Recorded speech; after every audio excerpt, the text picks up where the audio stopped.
older. You've had a lot of dealings with government over the journey. You're confident this will work in your favour, having it and moving it down to Kingston? Yeah, look, we are confident, and as Christine said, it's a must that we do it. I mean, we've promised Scott that when he comes back in a couple of weeks' time, there's going to be a spade in the ground, digging something at our high performance facility somewhere. Otherwise, I'll wear that spade around my head. So Scott's made it very clear to me as president and the CEO that we need to make sure we get this done. So yeah, this is the fourth pre-season Scott's had to recruit a side down to Tasmania in the second best league in the world to try and recruit players to our thing, and we don't have a high performance centre, so sort of enough's enough.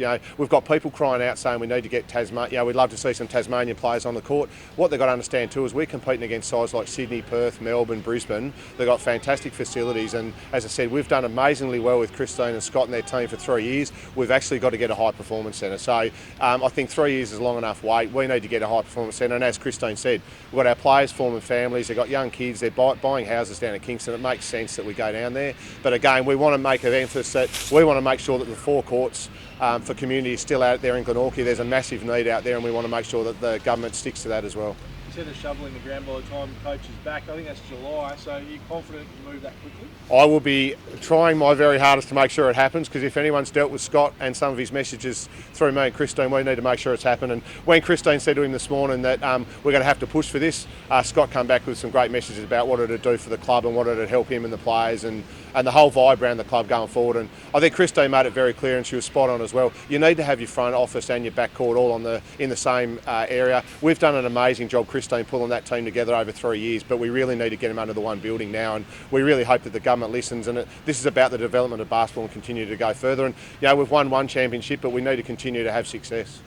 Sounds like the club's confident that they're moving to Kingston won't affect the potential of Wilkinson's Point for some community facilities? No, I mean, this has gone through the board. Larry's had conversations with us stuff. We're really confident if we can get this move done, it's not going to have any effect on anything else we've talked about previously. So, how frustrated is Coach?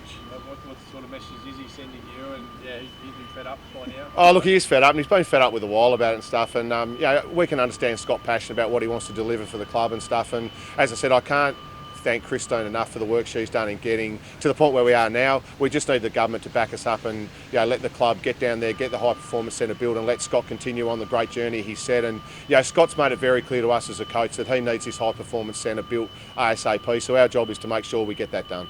Do you think the government will agree to do it? Is there any reason why they wouldn't? I can't see any reason why they won't. They've been hugely supportive of the JackJumpers to this point, as the opposition has, and everyone around the basketball community. So we don't see any issues with it. But we have got to the point where we've got to call it out and say we need to get this thing built. And as I said, I want to make sure that there's a spade in the ground and not in my head when Scott gets back.